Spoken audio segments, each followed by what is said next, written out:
Hi, today we're going to be testing for the 4th of July holiday season here in America the Star Master fireworks fountain by TNT. We're going to test it out, we're going to see how well it performs and see if it's worth the money. This is fireworks on a budget since we're kind of in an economic crisis at the moment. So I'm just doing a few fireworks this season that are priced reasonably, so hopefully this will be a good one.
Okay,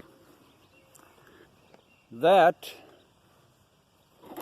I think was a pretty decent fireworks display for only $4.